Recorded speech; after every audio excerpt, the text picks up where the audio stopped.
Hello मेरे प्यारे बच्चों। आशा करता हूँ आप लोग अच्छे होंगे और आपकी पढ़ाई भी अच्छे से चल रही होगी। आज की वीडियो में हम कक्षा 9 की जो गणित है चैप्टर नंबर 2 वो स्टार्ट कर रहे हैं, बहुपद। और ये प्रश्नावली बहुत आसान है, बहुत इंपॉर्टेंट है, क्योंकि ये जैसा चैप्टर आप देख रहे हैं चैप्टर नंबर 2 कक्षा 10 में भी दोबारा से आना है। जो चैप्टर कक्षा 9 में दोबारा से अब कक्षा 10 में आने वाले वो हमारे लिए और अति महत्वपूर्ण हो जाते हैं। चैप्टर बहुत आसान है। प्रश्नावली के प्रश्नों को करने से पहले इसके बेसिक को जानना बहुत ज़रूरी है। बच्चे फट से कूद जाते हैं क्वेश्चन करने में। अगर आपने डायरेक्ट क्वेश्चन देख लिया, बेसिक नहीं समझा, तो भाई दिक्कत हो जाएगी, बहुत बड़ी दिक्कत हो जाएगी। ठीक है, तो चैप्टर का नाम क्या है? बहुपद। बहुपद को अंग्रेजी में क्या कहते हैं?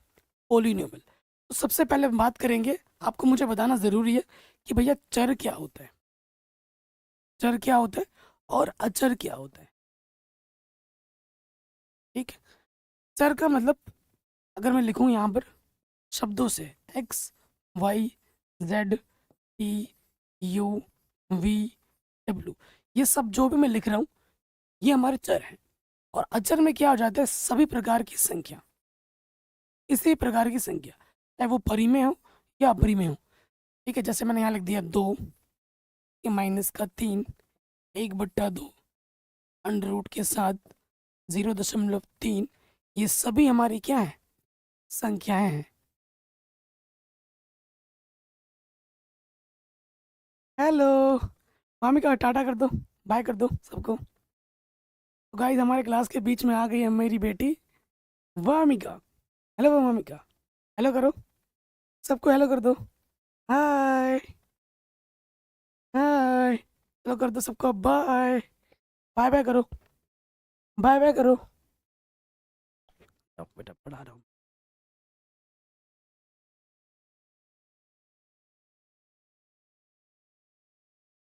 तो गाइस मैंने आपको चर और अचर राशि के बारे में डिटेल में बता दिया। अब ये राशि मैंने के बारे में मैंने क्यों बताया? क्योंकि आपको जानना ज़रूरी है बीजीय व्यंजक के बारे में। इसके बारे में, बीजीय व्यंजक के बारे में। ठीक है, क्योंकि बहुपद क्या होता है? बीजीय व्यंजक से बनता है। जब हमें पता ही नहीं है कि चर क्या होता है, अचर क्या होता है, चीज़ों को रट्टा मारने से नहीं, चीज़ों को समझना होगा बेसिक में जाकर। चर और अचर को सम्मिलित करके क्या बनता है बच्चों? बीजीय व्यंजक बनता है।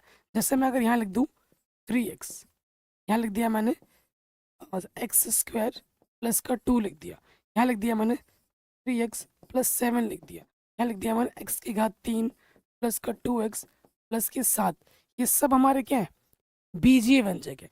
प्लस हो सकता है, माइनस हो सकता है, गुणा हो सकता है, ये बीजीय व्यंजक होते हैं। ठीक है, अगर गुणज की बात करें, गुणज भी जान लीजिए। जैसे मुझे यहाँ बताना है कि x का गुणज क्या होगा, x के साथ जो गुणे में है वो गुणज कहलाता है। यहाँ x³ का गुणज क्या है? जब गुणे में कुछ भी ना हो तो एक होता है। x³ का गुणज 1 है। x का गुणज यहाँ कितना है? 2 है। यहाँ x² का गुणज कितना है? कुछ नहीं, 2, 1 है। गुणज पे भी आधारित प्रश्न आपको मिलेगा। सबसे पहले हमने क्या जाना कि भैया चर क्या होता है, अचर क्या होता है, बीजीय व्यंजक क्या होता है, ये हम जान गए। अब हम बात करेंगे बहुपद के बारे में, परिभाषा के बारे में। बहुपद क्या होता है? तो सबसे पहले यहाँ लिख देते हैं बहुपद। ठीक है, जो भी परिभाषा मैं लिखूंगा वो आसान शब्दों में होगी। तो परिभाषा क्या होती है यहाँ लिखेंगे, यदि यदि कोई यदि कोई बीजीय व्यंजक, यदि कोई बीजीय व्यंजक, यदि कोई बीजीय व्यंजक निम्न निम्न तीन शर्तों को, निम्न तीन शर्तों को,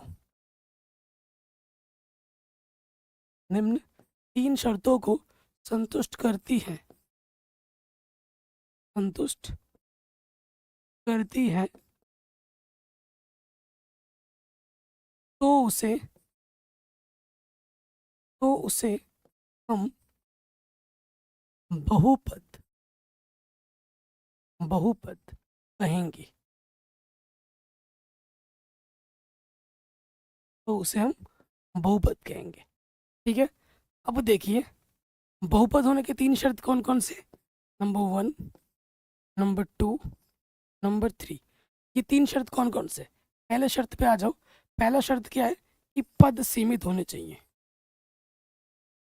सीमित का मतलब है जिन्हें आप गिन के लिख पाओ। 2 भी सीमित है, 1 भी सीमित है, 3 भी सीमित है, 50 भी सीमित है, 1 करोड़ भी सीमित है। अगर किसी राशि को हम गिनकर लिख पा रहे हैं तो उसे हम सीमित कहेंगे। ठीक है। उसके बाद क्या हो, गुणज। जो भी गुणज हो, गुणज वास्तविक हो। गुणज कैसे हो, वास्तविक। वास्तविक क्या होता है, परिमेय संख्या हो या अपरिमेय संख्या, वो वास्तविक संख्या होती है। गुणज वास्तविक होने चाहिए। ठीक है। और चर की घात, इसकी घात, चर की घात पूर्ण संख्या हो। चर की घात पूर्ण संख्या हो। ठीक है। देखिए, पूर्ण संख्या को हम W से प्रदर्शित करते हैं और पूर्ण संख्या 0 से स्टार्ट होती है। ये आपने चैप्टर नंबर 1 में पढ़ा होगा, मैंने पढ़ाया है पूरा डिटेल में। ठीक है। तो चर की घात क्या होनी चाहिए, पूर्ण संख्या होनी चाहिए। कोई दिक्कत यहाँ तक बच्चों बताइए, कोई परेशानी यहाँ तक नहीं होगी। अब मैं आपको कुछ उदाहरण दूंगा, ठीक है। आपको देख के बताना है कि ये बहुपद है या नहीं है। ये जो भी मैं पढ़ा रहा हूँ इस पे आधारित प्रश्न अभी आने वाले हैं। ठीक है। तो मैं कुछ उदाहरण लिखता हूँ। जैसे मैंने यहाँ एक उदाहरण लिख दिया, x² प्लस का 3x माइनस के 7। यहाँ एक उदाहरण लिखा मैंने, 3x की पावर 3 प्लस के 2x² माइनस का x की घात 3/2 प्लस 9। ठीक है, 9। कई बच्चे बराबर 0 लिख देते हैं। बराबर 0 लिखने से वो समीकरण हो जाएगा, फिर वो बहुपद नहीं रहेगा। बहुपद और समीकरण में जमीन आसमान का अंतर है, इस चीज़ का विशेष ध्यान रखना। और फिर मैं यहाँ लिख देता हूँ एक उदाहरण, x प्लस 7 लिख दिया। और एक उदाहरण लिख देता हूँ यहाँ पर, यहाँ मैंने लिख दिया 3 के बट्टे में x प्लस 7 लिख दिया। ये 4 उदाहरण मैंने आपके समक्ष लिए हैं। अब आपको बताना है कि कौन सा बहुपद होगा और कौन सा नहीं। सबसे पहले वाले पे आ जाते हैं। कितने पद है, गिन के देखो आप, 1 2 3 पद है। पद हमारे सीमित होने चाहिए, पहली प्रॉपर्टी हाँ हो रही है। फिर आ जाओ गुणज, एक्स स्क्वायर का गुणज क्या है 1, एक्स का गुणज क्या है 3, और इधर क्या अपना माइनस के साथ। ये सभी संख्याएं वास्तविक हैं, तो गुणज क्या होने चाहिए, वास्तविक होने चाहिए। इसको भी संतुष्ट कर रहा है। चर की घात, चर क्या होते हैं, जो एक्स में है ये चर है। इधर एक्स की घात 2 है, इधर एक्स की घात कुछ नहीं तो 1 है। तो चर की घात क्या है, 1 और 2। 1 और 2 क्या होती है, पूर्ण संख्या होती है। तो तीनों शर्तों को हाँ किया है, तीनों शर्तों को हाँ करना अनिवार्य है। एक को भी मना करेगा फिर वो बहुपद नहीं होगा। तीनों शर्तों को हाँ कर दिया तो ये वाला हमारा बहुपद हो जाएगा, पहला वाला हमारा बहुपद हो जाएगा। अब हम आते हैं हमारे दूसरे वाले पे। तो यहाँ देखते हैं भैया जी, यहाँ देखो कितने पद है, 1 2 3 4। पद सीमित होने चाहिए, पद सीमित है। फिर देखो गुणज, एक्स क्यूब का गुणज 3 है, फिर यहाँ पर 2 है, फिर यहाँ पर एक्स का गुणज देखो कुछ नहीं तो गुणज में 1 होता है चिन्ह के साथ, और यहाँ क्या है 9। ये सब के सब क्या है, वास्तविक संख्या है, वास्तविक संख्या भी है। फिर देखो चर की घात 3 2, ये पूर्ण संख्या है। लेकिन 3/2, 3/2 पूर्ण संख्या होता है क्या, बट्टे वाले संख्या पूर्ण होते हैं क्या, नहीं। 3/2 पूर्ण संख्या नहीं होता है, 3/2 पूर्ण संख्या में नहीं है ना। इसलिए इस वाले ने क्या कर दिया, मना कर दिया। एक भी प्रॉपर्टी मना हो जाएगी तो वो बहुपद नहीं होगा, ये वाला हमारा बहुपद नहीं है। फिर आ जाओ अगले वाले में, यहाँ देखिए कितने पद है, 1 2, 2 पद है। पद हमारा सीमित है, पद हमारा सीमित है। गुणज क्या है, एक्स का गुणज कुछ नहीं तो 1, और ये 7। गुणज वास्तविक है, बिल्कुल सही बात है। और उसके बाद देखो चर की घात कुछ नहीं तो 1, और 1 क्या होती है, पूर्ण संख्या होती है। तीनों प्रॉपर्टी को ये क्या कर रहा है, हाँ कर रहा है, तो ये क्या हो जाएगी भैया, ये हो जाएगी बहुपद। पहला हुआ, दूसरा नहीं हुआ, तीसरा हो गया। चौथे पे आ जाओ। अभी आपने देखा कि x प्लस 7 एक बहुपद है। कभी भी ध्यान रखिए, किसी भी संख्या के अगर बट्टे में बहुपद आ जाता है, जो अभी आपने देखा, तो वो पूरी संख्या, ये पूरी राशि कभी भी बहुपद नहीं होती है। किसी भी संख्या के बट्टे में कोई बहुपद हो, उस पूरी राशि को हम बहुपद नहीं कह सकते, वो बहुपद नहीं होगी। कारण क्या है, जैसे अगर ये इसकी घात कुछ नहीं तो 1 है, जब ये ऊपर जाएगी घात प्लस की एक है ना, ऊपर जाके माइनस की एक हो जाएगी और घात में माइनस चढ़ जाएगा। माइनस क्या बहुपद में होता है, सॉरी पूर्ण संख्या में होता है? नहीं होता है, इसी वजह से ये बहुपद नहीं होगा। तो अभी हमने क्या जाना, सबसे पहले हमने जाना चर अचर के बारे में, बीजीय व्यंजक के बारे में, फिर मैंने आपको बहुपद की परिभाषा भी लिखाई और उदाहरण देके समझाया। कुछ भी फालतू नहीं बता रहा हूँ, जो आगे आपको चाहिए होगा वही बता रहा हूँ। अब ये आप छोड़ दोगे तो फिर दिक्कत हो जाएगी। ठीक है, अब हम बात करेंगे, ठीक है, बहुपद के घात के बारे में। अगला टॉपिक क्या है? अगला टॉपिक हम लिखेंगे बहुपद। बहुपद के प्रकार लिख देते हैं, उसके बाद घात लिखेंगे। बहुपद के प्रकार जो आपके सिलेबस में उस आधार पे बता रहा हूँ। फिर बहुपद के प्रकार दो टाइप से हैं। पहला टाइप बता देता हूँ। पहला टाइप आपका आ जाएगा एक पदीय, द्विपदीय, त्रिपदीय। कितने पद हैं वही बताना होता है। जैसे एक पदीय, एक पदीय बहुपद। फिर आपका आ जाता है द्विपदीय, द्विपदीय बहुपद। फिर आपका आ जाता है त्रिपदीय बहुपद।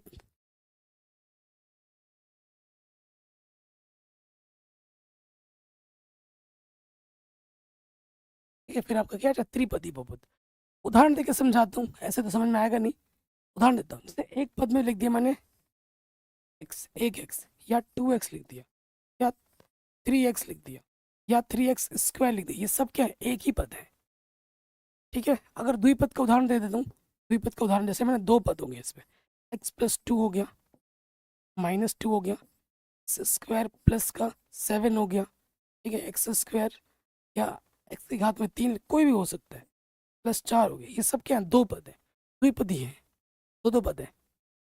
त्रिपदी 3 पद होंगे, जैसे मैंने यहाँ लिख दिया x² + x + 17 लिख दिया मैंने यहाँ पर, या मैंने यहाँ लिख दिया x की घात 3 माइनस का x प्लस का 2।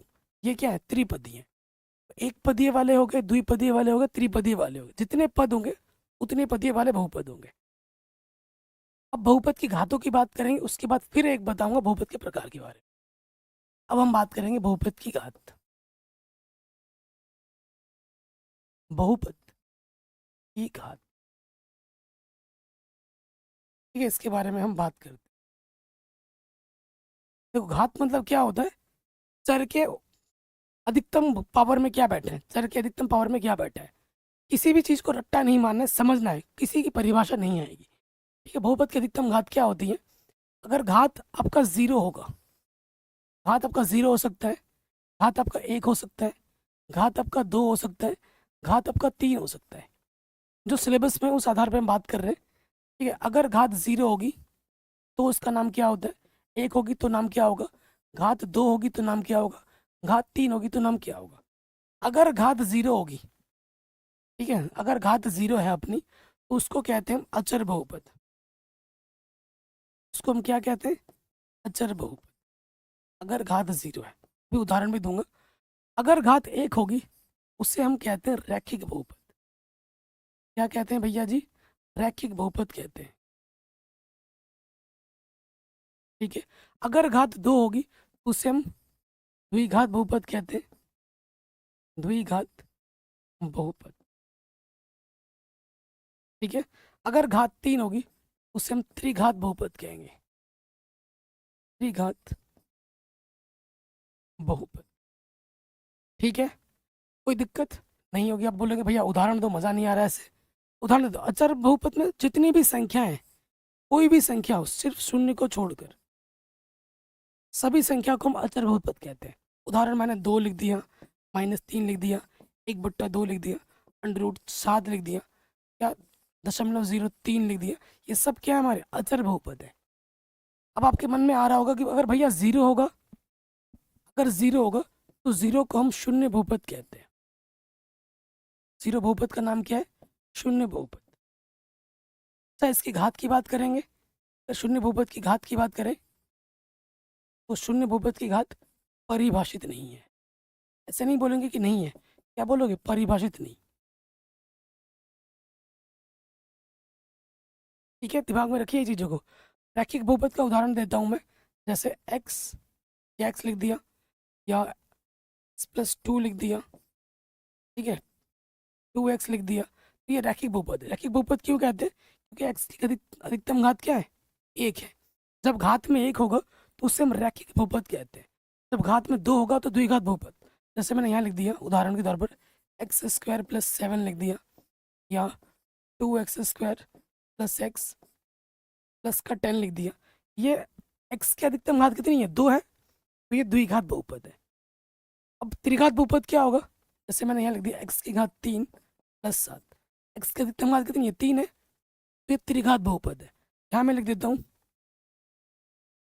2x³ + x² + 10, ठीक है। ये क्या है? ये भी एक त्रिघात बहुपद है, क्योंकि x की अधिकतम घात कितनी है? 3 है, तो ये हमारे त्रिघात बहुपद हो गए। कोई दिक्कत, कोई परिभाषा, कोई दिक्कत परेशानी नहीं होगी। अब देखो, रैखिक बहुपद, द्विघात बहुपद, त्रिघात बहुपद के व्यापक रूप भी होते हैं, ठीक है। अगर इनके व्यापक रूप की अगर बात करें, ठीक है, व्यापक रूप भी लिखा देता हूँ, सभी का व्यापक रूप। अचर बहुपद का व्यापक रूप नहीं होता है। रैखिक बहुपद का जो व्यापक रूप होता है वो होता है ax + b, ठीक है, जहाँ इस x के गुणज का मान कभी 0 नहीं होता। ये a का मान कभी 0 नहीं हो सकता। ये इसका क्या है बाबू? ये इसका व्यापक रूप है रैखिक का। हो सकता है एग्जाम में आ जाए, तो लिखवा दे रहा हूँ। द्विघात की अगर हम बात करें व्यापक रूप की, द्विघात का व्यापक रूप होता है ax² + bx + c, जहाँ इस a का मान कभी 0 नहीं होता, ठीक है। ये इसका व्यापक रूप है द्विघात का। अगर हम त्रिघात की बात करें, त्रिघात का व्यापक रूप क्या है? ax³ + bx² + cx + d। ये ना के बराबर पूछा जाता है, फिर भी मैं लिखवा देता हूँ, क्या पता एग्जाम में आ जाए। a का मान कभी क्या नहीं होता? 0 नहीं होता। ये आपको लिख देना है, ये भी मैंने लिखवा दिया। कोई दिक्कत परेशानी यहाँ तक बच्चों बताइए, किसी भी बच्चे को? नहीं होनी चाहिए, ठीक है, नहीं होनी चाहिए। अब हम आते हैं नेक्स्ट। अगला क्या है? एक चर वाले बहुपद। जरूरी नहीं है कि बहुपद एक चर में हो, दो चर में नहीं हो सकता। अगर देखो, जनरली बहुपद को ना px से दर्शाते हैं। अगर मैंने px लिख दिया, इसका मतलब है बहुपद एक चर में है। जैसे यहाँ लिख दिया मैंने 2x² + x + 7, तो ये बहुपद x में है। और इसका मतलब क्या है? इसमें कितने चर है? गिन के देखो आप, एक्स वाई जेड वाले क्या नंबर है? एक ही है ना x, तो ये एक चर है। एक चर कौन है? वो आपका x है, एक चर।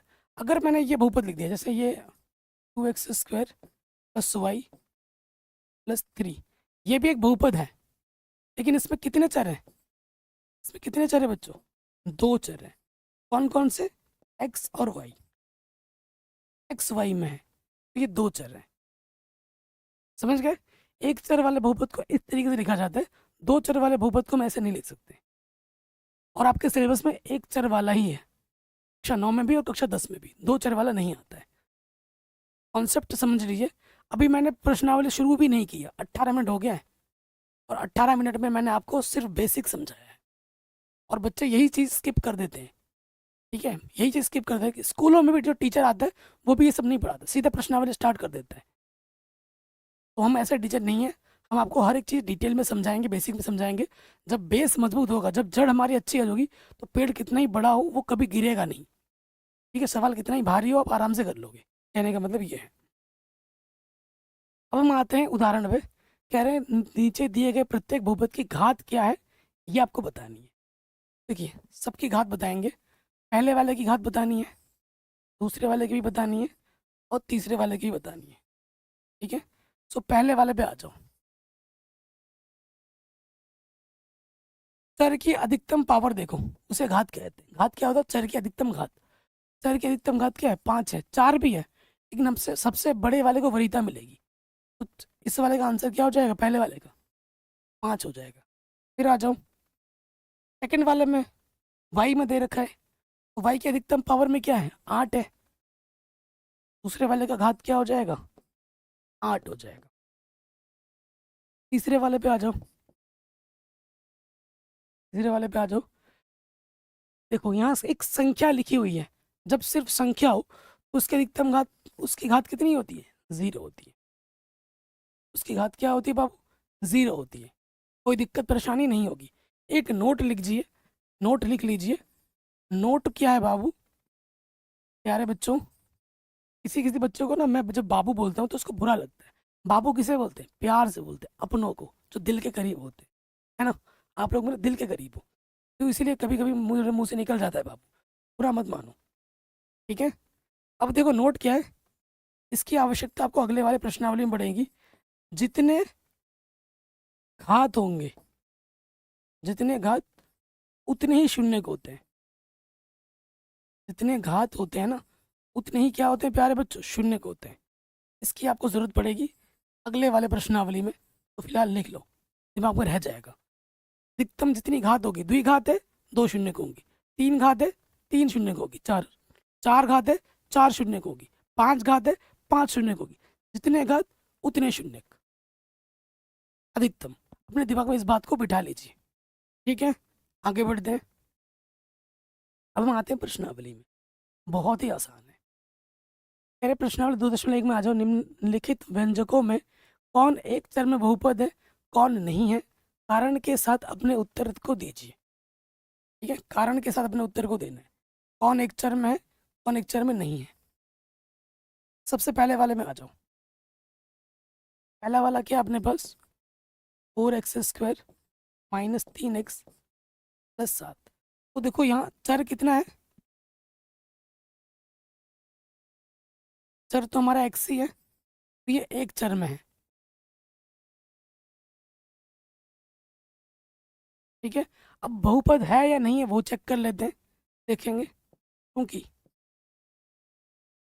पद सीमित है, 3 ही पद है ना, पद हमारा सीमित है, तो लिखना है 1 2 3 पद है, पद सीमित है। फिर देखो गुणज क्या है? 4 -3 7। क्योंकि गुणज, गुणज क्या है अपने पास? 4 -3 7 वास्तविक है। गुणज वास्तविक होना चाहिए, ठीक है? उसके बाद आ जाओ, जो चर है, चर हमारा क्या है? x है। चर की घात, घात में क्या है? x की घात में है 2, x की घात में जब कुछ नहीं होता तो 1, 1 और 2 क्या होते हैं? पूर्ण संख्या है। चर की घात पूर्ण संख्या है, अर्थात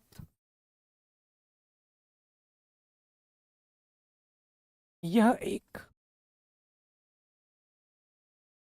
बहुपद है।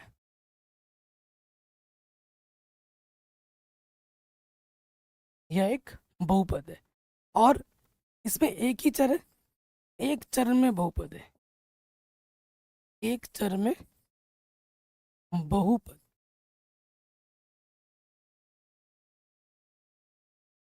बताइए किस बच्चे को दिक्कत है, किस बच्चे को प्रॉब्लम है? अगर मैं वो वहां पर बहुपद का कॉन्सेप्ट आपको नहीं समझाता तो क्या इस प्रश्न को आप हिला पाते? बिल्कुल नहीं। तो कॉन्सेप्ट इज द किंग, अपने दिमाग में हमेशा रखिएगा कि कॉन्सेप्ट ही सब कुछ है, उसके अलावा कुछ भी नहीं, ठीक है? पहला वाला समझ में आ गया, ठीक है? अब लाइन तो यही बार बार आएगी। दूसरे वाले पे आ जाते हैं, दूसरे वाले पे आ जाओ। प्रश्न क्या है हमारे पास? y² + √2, ठीक?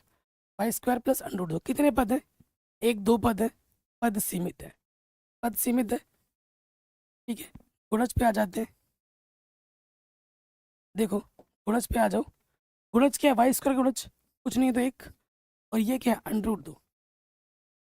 ये क्या होते हैं? वास्तविक संख्या है, बिल्कुल है। चर की घात क्या है? देखो चर की घात कितनी है? 2 है। चर की घात कितनी है? बस 2 है। 2 क्या होती है? पूर्ण संख्या होती है। चर की घात पूर्ण संख्या है, पद सीमित है, गुणज हमारे वास्तविक है, और चर की घात एक पूर्ण संख्या, तीनों को संतुष्ट कर रहा है, यानी कि ये एक बहुपद है। दूसरा वाला भी, ठीक है? और ये भी एक पद में, एक चर में बहुपद है। इसमें चर कौन सा है? एक चर में बहुपद है। और इसमें जो चर है हमारा, वो क्या कौन सा है? वो है y। ये भी एक चर में बहुपद है, ठीक है? दूसरा वाला भी हो गया, स्क्रीनशॉट ले लीजिए। अब हम आते हैं हमारे तीसरे वाले में। ठीक है, तीसरे वाले में आ जाते हैं। तीसरा वाला लिख लेता हूँ। तीसरे वाले में क्या है, 3 under root T plus T under root 2 को ढंग से लिख देते हैं। अंडर रूट का मतलब होता है घात में 1/2। ठीक है, इसको ढंग से लिख ले दो, अंडर रूट 2। अब देखो आप, कितने पद हैं, 1 2, पद सीमित है। ठीक है, गुणज क्या है हमारे पास, गुणज हमारे पास 3 है और अंडर रूट 2 है, जो कि क्या होते हैं, वास्तविक। परिमेय अपरिमेय संख्या सब वास्तविक होते हैं। अब चर की घात में आ जाओगे, चर की घात 1/2 है। चर की घात क्या, 1/2 पूर्ण संख्या, पूर्ण संख्या ये नहीं है। तीसरे वाले प्रॉपर्टी को इसने मना कर दिया, यह एक बहुपद फिर क्या होगा, इसलिए ये एक बहुपद नहीं है। तीसरे वाले का उत्तर क्या होगा, ये एक बहुपद नहीं है। एक भी प्रॉपर्टी को अगर मना कर देता है तो वो बहुपद नहीं होगा। क्लियर, तीसरा वाला भी हो गया। अब आ जाओ चौथे वाले पे, चौथे वाले पे आ जाओ। तो देखो, y प्लस 2 के बट्टे में है y, तो पता लग गया होगा कि ये बहुपद नहीं है। क्यों नहीं है, पद सीमित है, 1 2 पद है, पद सीमित है। गुणज हमारे क्या है, देखो गुणज क्या है, y का गुणज क्या है, गुणज भी वास्तविक है। गुणज वास्तविक है, इतने लिख दोगे उससे काम चल जाएगा, दिखा भी देते तो भी चल जाएगा। अब चर की घात, देखिए इसमें आप क्या लिखोगे, y प्लस 2 के बट्टे में y है, तो इसको मैं ऐसे लिख सकता हूँ, y प्लस 2, बट घात में 1 है ना, ऊपर जाके क्या हो जाएगा, -1। चर की घात 1 और क्या है, -1 है, जो कि पूर्ण संख्या नहीं है क्या, पूर्ण संख्या -1 नहीं है। ये वाला है, ये वाला है, ये वाला नहीं है, तो इसलिए मना कर रहा है, तो अर्थात ये एक बहुपद नहीं है। कोई दिक्कत चौथा वाले में नहीं होगी, चौथा वाला भी हो गया। अब आ जाओ पांचवें वाले में, पांचवें वाले में आ जाओ। पांचवा वाला क्या है, x की पावर 10 प्लस y की पावर 3 प्लस t की पावर 50। देखिए कितने पद हैं, 1 2 3, पद सीमित है। फिर गुणज में आ जाओ, x का गुणज कुछ नहीं 1, y का गुणज कुछ नहीं 1, t का गुणज कुछ नहीं 1, 1,1,1। एक क्या होता है, वास्तविक संख्या है, गुणज हमारे वास्तविक है। घात पे आ जाओ, एक घात है 10, एक घात है 3, एक घात है 50। ये सभी संख्या क्या होती हैं, पूर्ण संख्या होती हैं। तीनों को संतुष्ट कर रहा है, अर्थात ये एक बहुपद है, अर्थात ये एक बहुपद है। लेकिन इसमें चर कितने हैं, 3 चर है, एक्स वाई जेड। एक चर नहीं है, ये 3 चर है। ठीक है, चर हमारे पास, इसलिए 3 चर में बहुपद है, 3 चर में बहुपद, ये आ जाएगा उत्तर। बताइए, कोई डाउट, कोई दिक्कत परेशानी नहीं होगी, सबसे आसानी के साथ समझा रहा हूँ, बता रहा हूँ। चलिए अगले प्रश्न में आ जाते हैं, बहुत ही हलवा क्वेश्चन है, पहला दूसरा तीसरा चौथा। ठीक है, सो हमसे क्या बोला, निम्नलिखित में प्रत्येक में एक्स स्क्वायर का गुणक लिखिए। देखिए यहाँ लिखेंगे एक्स स्क्वायर का गुणक, पहले वाले की बात, यहाँ पहला, यहाँ दूसरा, यहाँ तीसरा और यहाँ पर चौथा। एक्स स्क्वायर का गुणज, देखो यहाँ एक्स स्क्वायर के गुणज कुछ नहीं हो तो गुणज में क्या होता है, 1। और किसका 1, चिन्ह के साथ देखना है, प्लस का 1। प्लस सामने लिखो ना लिखो उससे कोई फर्क नहीं पड़ता है। पहले वाले का उत्तर क्या होगा, 1। फिर आ जाते हैं दूसरे वाले में, एक्स स्क्वायर का गुणक,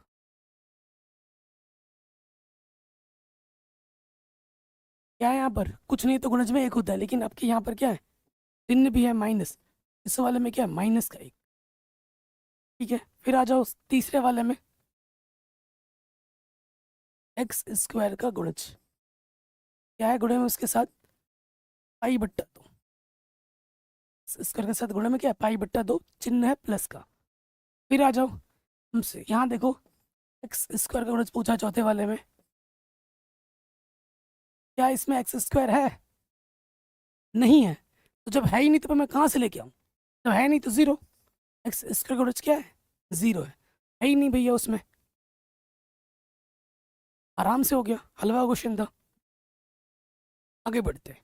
कह रहे 35 के घात के द्विपद का और 100 घात के एक पदी का एक उदाहरण दीजिए। तो सबसे पहले आ जाते हैं 35 घात के द्विघात द्विपद का उदाहरण। आपसे तो एक एक पूछा है, ऐसे इतने उदाहरण दे दूंगा ना, खत्म नहीं होंगे, इतने सारे उत्तर है इसके। घात में 35 होना चाहिए, उदाहरण अपने मन से बनाना है। दो पद होने चाहिए, जैसे मैंने यहाँ लिख दिया एक्स की घात 35 प्लस 7। घात में 35 होना चाहिए, बाकी कुछ भी लिख दो। इसको मैं ऐसे भी लिख सकता हूँ 2, इसके घात में 35 जरूर होना चाहिए, प्लस का 100। दो उदाहरण दे दिए मैंने, एक लिखना था, दो दे दिए। फिर आ जाओ, क्या बोल रहे हैं, 100 घात, 100 घात की एक पदी, एक पदी, एक एक उदाहरण बोला था आपसे, मैं दो दो उदाहरण दे रहा हूँ। क्या हो जाएगा, क्या बोला, घात में 100 होना चाहिए, मैंने एक्स की पावर में 100 लिख दिया। एक ही पद है इसमें, मैं और लिख सकता हूँ, 7 लिख दिया, गुणे में की घात 100 लिख दिया। क्या है ये, एक ही पद है, एक ही पद है भाई। गुणे में 7 है तो गुणे से फर्क नहीं पड़ता, पद एक होता है। जब मैं जोड़ूंगा घटाऊंगा तो पद बढ़ेंगे, है ना। तो अभी तो फिलहाल एक ही पद है। अगर मैं यहाँ लिख देता हूँ 3 एक्स की पावर 100, तो भी ये एक ही पद है। तो उदाहरण पूछा था मैं हमसे, जो पूछा था वो हमने बता दिया, आराम से क्वेश्चन भी सॉल्व हो गया। अब आ जाओ, कह रहे हैं अगले प्रश्न में आते हैं। निम्नलिखित में बहुपदों में से प्रत्येक का बहुपद की घात लिखनी है। अब पहले वाले पे आ जाओ, बहुपद की घात लिखनी है। तो देखो एक्स की अधिकतम घात कितनी है यहाँ पर, 3 है, तो इस बहुपद की घात कितनी हो जाएगी, 3। ये बहुपद, बहुपद पहले ही बोल दिया, अब सोचना नहीं कि बहुपद है या नहीं है, ऑलरेडी बोल दिया है। इसमें आ जाओ, घात कितनी होगी, दूसरे वाले में चर की अधिकतम घात देखो कितनी है, 2, इसकी घात 2 होगी। फिर यहाँ पे आ जाओ, तीसरे वाले में टी की अधिकतम घात कुछ नहीं तो 1 है, तो 1 होगी, ठीक है। जब घात 1 हो तो उसको रैखिक बहुपद कहते हैं, जब घात 2 हो तो उसे द्विघात बहुपद कहते हैं, जब घात 3 हो तो उसे त्रिघात बहुपद कहते हैं, है ना। और जब घात कोई भी संख्या हो, तो यहाँ पर 3 है, तो इसकी घात क्या होगी, 0। और इसे क्या कहते हैं, अचर बहुपद। ये भी मैं लिख देता हूँ, ये है अपना त्रिघात बहुपद, त्रिघात पहला वाला। दूसरा वाला हमारे पास है द्विघात बहुपद, द्विघात बहुपद। तीसरा वाला 1 है तो इसको कहते हैं रैखिक बहुपद, जब घात 1 होती है उसको हम रैखिक बहुपद कहते हैं। जब घात 0 होती है तो उसे हम अचर बहुपद कहते हैं।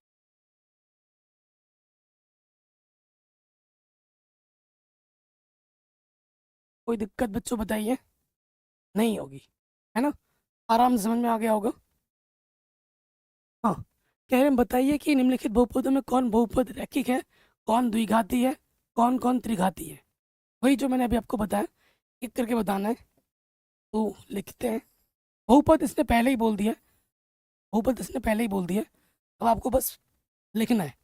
पहले वाले में आ जाते हैं, हमारे पास है एक्स स्क्वायर प्लस एक्स। तो घात कितनी है यहाँ पर, एक्स की अधिकतम घात कितनी है, 2 है, इसलिए ये क्या होगा, द्विघात बहुपद। आसान शब्दों में लिखवा रहा हूँ, ठीक है। पहला वाला हो गया, दूसरे वाले में आ जाते हैं। दूसरा वाला में दे रखा है एक्स माइनस की घात 3, तो यहाँ पे आ जाओ, घात क्या है हमारे, x की अधिकतम घात देखनी है, 3 है, तो ये क्या होगा, त्रिघातीय बहुपद। त्रिघात बहुपद लिख सकते हो, त्रिघातीय बहुपद लिख सकते हो। ठीक है, फिर आ जाओ तीसरे वाले में। तीसरे वाले में हमारे पास क्या दे रखा है बच्चों, y plus Y square plus 4। इधर आ जाओ, इस वाले में y की अधिकतम घात देखो, y की अधिकतम घात कितनी है बच्चों, 2 है। y की अधिकतम घात देखनी है आपको, पावर में ज़्यादा क्या लिखा हुआ है, 2 है। 2 होने पे क्या होते हैं, द्विघात बहुपद।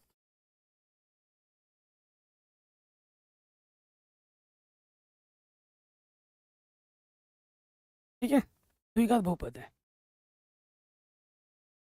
तीसरा वाला भी हो गया, चौथे वाले पे आ जाओ। चौथा वाला क्या है, 1 प्लस एक्स। देखो, घात में जब कुछ नहीं होता है तो एक होता है, यहाँ पर घात कितनी है हमारी, यहाँ हमारी घात है एक। एक होने पर क्या होता है, एक होने पे उसको हम क्या कहते हैं, रैखिक बहुपद कहते हैं।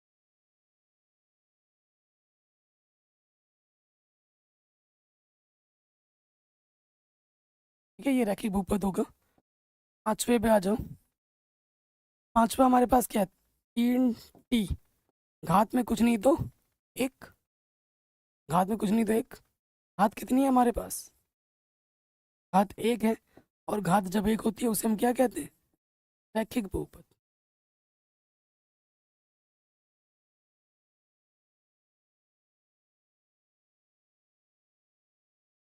ठीक है, अब आ जाओ छठे और सातवें में।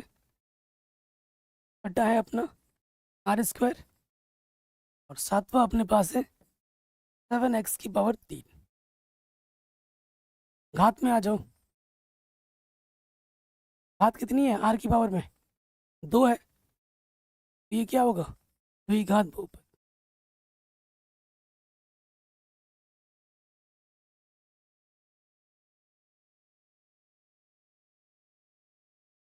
ये क्या होगा बच्चों, द्विघात बहुपद। ठीक है, फिर आ जाओ, x की घात में कितने अधिकतम, 3 है, तो घात कितनी है हमारे पास, 3 है, इसलिए ये क्या होगा, त्रिघात बहुपद।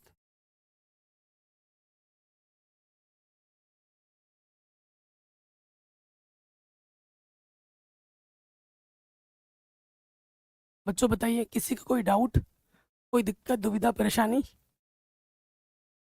नहीं होगी, है ना, आराम से मैंने बता दिया। तो इस तरीके से हमारी प्रश्नावली 1 दशमलव, जो 2.1 थी वो हमारी समाप्त हो गई है।